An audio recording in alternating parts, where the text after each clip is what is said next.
Hello everyone. Welcome back. I'm Boomy and today we are watching What Happens If Yellowstone Blows Up Tomorrow by RealLifeLore.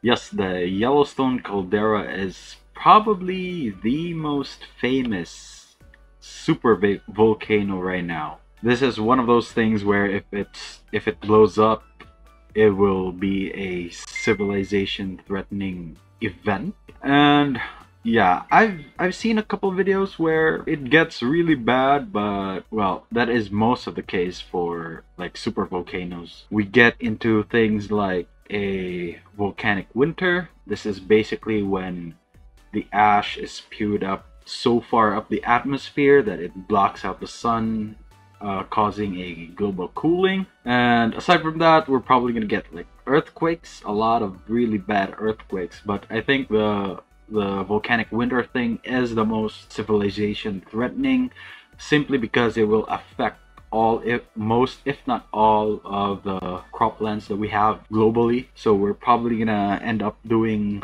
something like vertical farming or hydroponics. But yeah, those tend to not, at least from what I've seen, I haven't seen like actual big crops planted on hydroponics. Usually the more common ones that we get to see are like cabbages, lettuces, and all those smaller vegetables. So yeah, it'll be interesting to see more information. Hopefully I get to learn more new information about the Yellowstone if it blows up.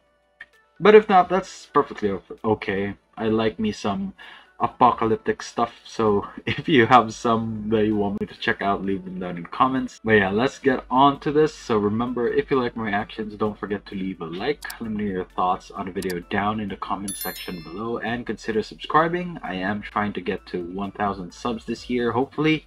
So yeah, also if you have any other suggestions for other videos that I should check out, leave them down in the comments as well. That being said, let's go ahead and watch the video. This video is made possible by Skillshare. The first 1,000 people who follow the link down in my description will get 30% off of an annual subscription to Skillshare Premium. Geographically, the United States has to be one of the most beautiful countries in the world.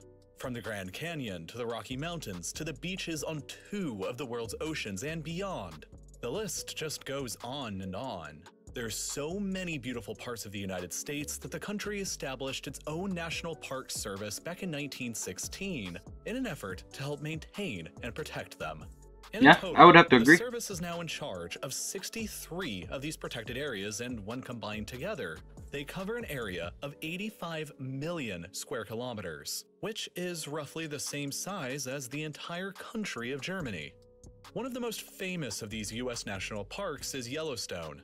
It's located in the northwestern corner of the state of Wyoming, with some overlap in Montana and Idaho, and it covers roughly 9,000 square kilometers of land. That's a lot. Yellowstone is well known for its abundance of wildlife and its many geothermal features. Particularly Old Faithful, a geyser that regularly blasts water 50 full meters into the air approximately every 90 minutes. Yeah, these are like, if I ever visited the US, Grand Canyon, Yellowstone is probably the 2 of my top picks to visit.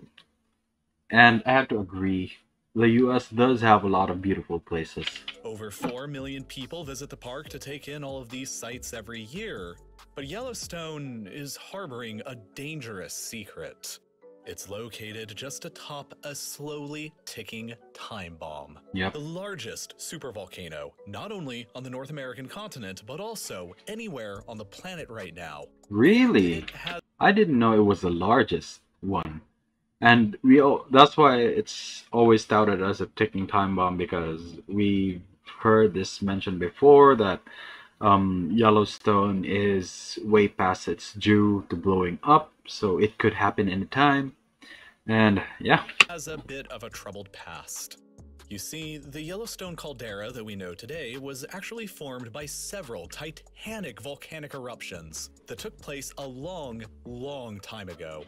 One of them took place 2.1 million years ago, another that took place 1.3 million years ago, and the most recent taking place approximately 664,000 years ago. That's not a lot. Long before Homo sapiens had ever arisen over in Africa.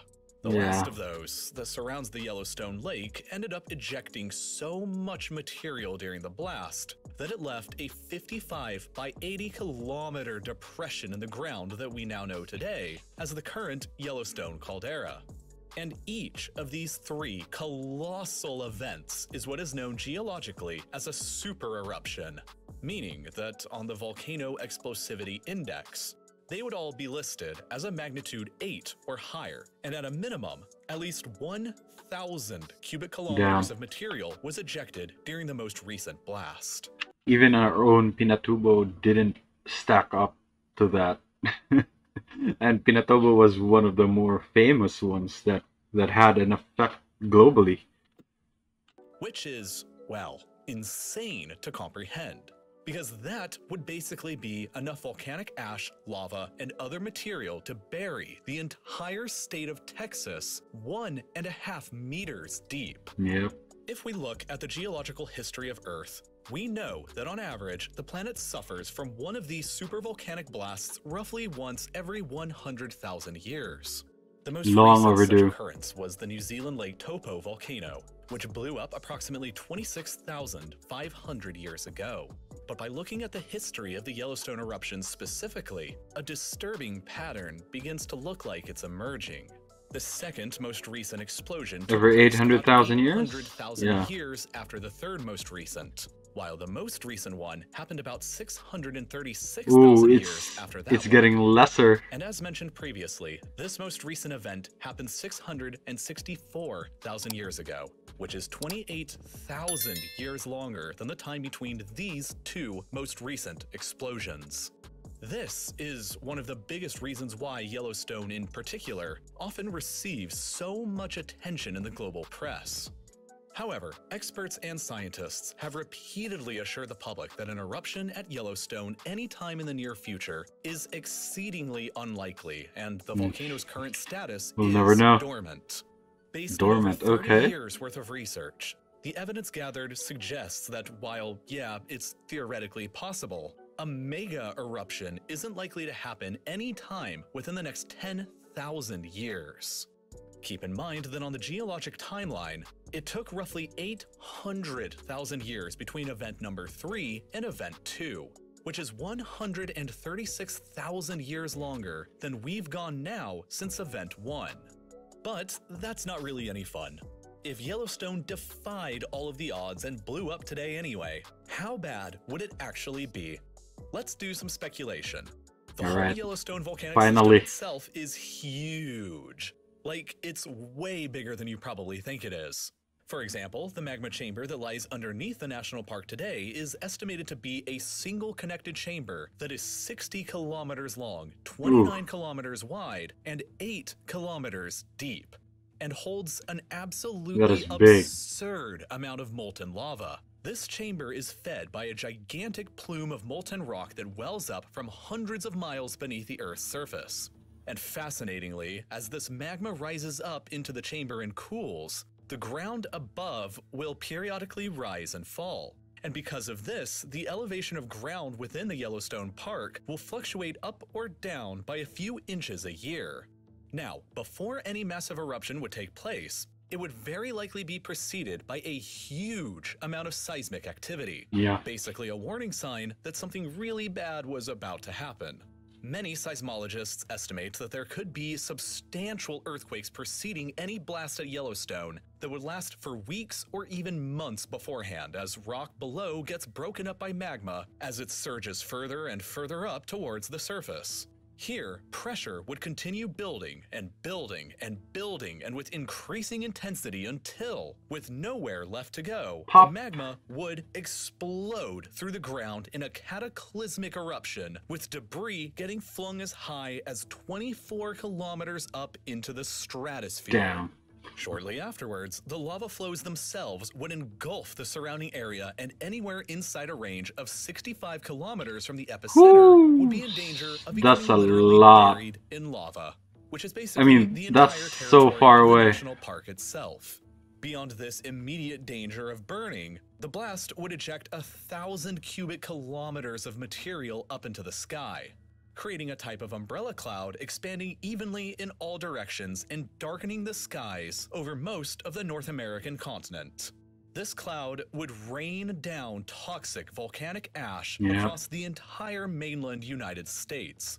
Wyoming, Idaho, Colorado, Montana, and Utah Evacuated. will, however, experience the most significant devastation and Yep. will probably be almost completely buried with up to a meter thick of hot volcanic ash. Damn. Denver, So Salt Lake City- they probably don't have, as soon as it explodes, they probably don't have enough time to get out of the way, right? For the most part, it looks like Wyoming is completely gone by then. Oh, that's not a good City sign. and Boise will be severely damaged or just outright destroyed. I'd say Meanwhile, outright across the destroyed. Midwest, Nevada, and southern Alberta, there would still be inches of ash coating everything in sight. Even the Atlantic and Pacific coasts would likely see a small dusting, although much of it would be highly dependent on the time of year and weather patterns involved. Basically, if you're looking at this map, everything in blue would be completely wiped out. Everything in purple would be highly damaged. Everything in orange would be sort of damaged. And everything in yellow would be mildly damaged. The North American continent would take a pretty significant bruise. But the worst part of all of this would obviously be the terrible toll that it would take on human life. With a full meter of ash possibly being poured down upon you and your city, Millions even will if probably you are die not in an close enough instant. to see the volcano, it could still possibly kill not only you, but also plants, animals, and even crush buildings with the sheer weight of dense ash deposits. Even just a few inches of ash can completely ruin farmland, clog up roadways, and create serious respiratory issues for large amounts of the population. And this is the respiratory issues. I mean, you can kind of see how like Americans are dealing with a pandemic right now. They refuse to wear gas masks. I mean, not gas masks, face masks. I mean, sure, in light of this eruption, they are probably gonna wanna use some gas masks because they can physically see the dust. So at least there's that. I mean, I hope they do. It would be crazy if they see all the ash and they still think that they don't need a a mask to protect them. But yeah, a lot of people are gonna die. Not to mention that it would take out key infrastructure, contaminate water supplies, down power lines, prevent nearly all air travel on the entire continent, and even take out electrical transformers. I wonder which would how bring long. America's power grid to a complete and utter halt. I wonder how long their systems are gonna be down. I mean, it will probably take at least a couple of weeks, right? Ooh, no travel for a couple of weeks. That's gonna be rough for the economy. What could be even worse is that the ash would likely wipe out the entire Midwest's crop of corn and soybeans, and could even poison the farmland for an entire generation. This would make food production within the United States severely crippled, and America would likely have to rely on food imports from other continents in order to survive. But beyond the absolute chaos going on across North America, a volcanic eruption this big would also have a major impact on the global climate and affect everybody who lives on this planet. Global cooling. You see, volcanoes can emit sulfur aerosols that are capable of reflecting sunlight back away from the Earth, which causes the climate to cool down.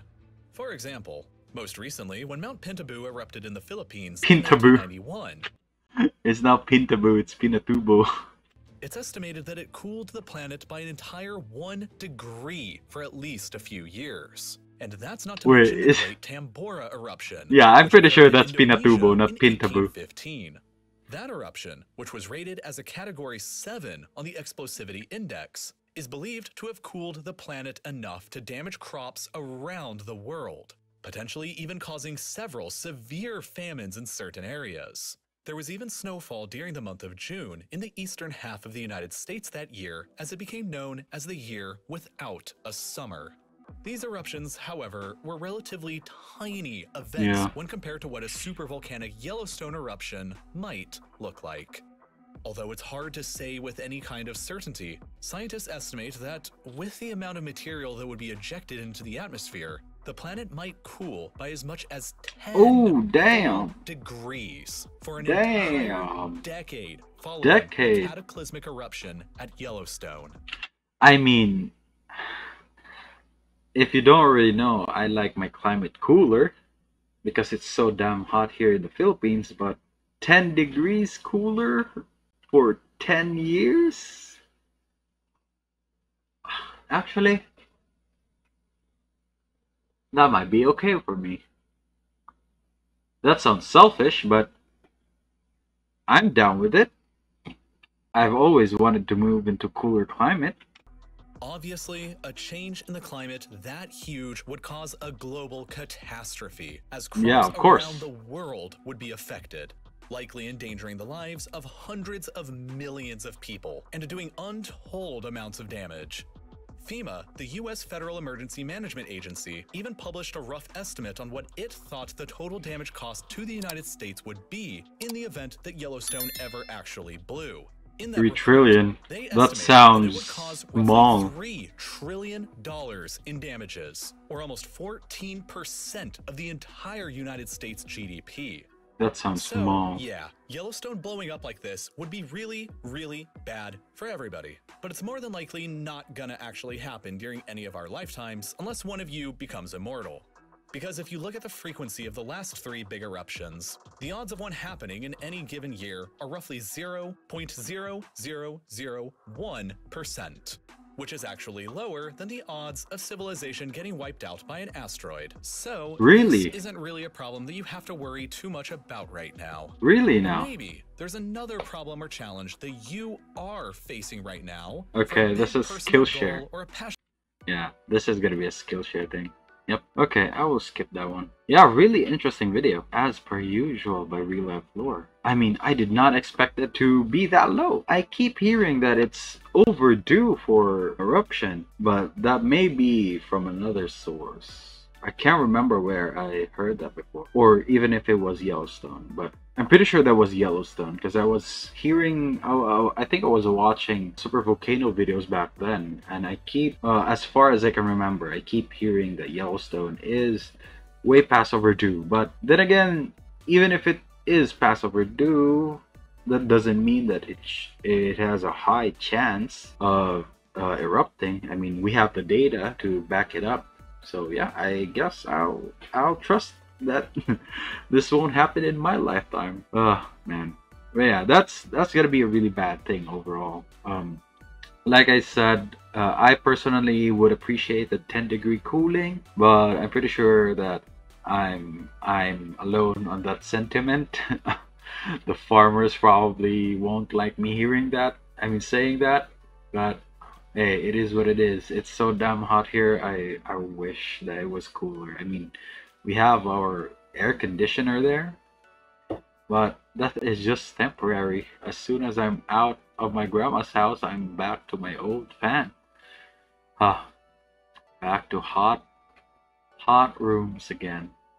But yeah, that's just gonna be it for me today, guys. Link to my Twitter is down in the description below. Go ahead and check it out if you want to. And if you're new here and enjoyed the video, don't forget to leave a like. Let me know your thoughts on the video down in the comment section below, and consider subscribing. Please help me out. I'm trying to get to 1,000 subs this year. Hopefully we can achieve that. And yeah, don't forget to leave your suggestions on what I should check out next. That being said, thank you so much for watching, and I'll see you all next time. Bye!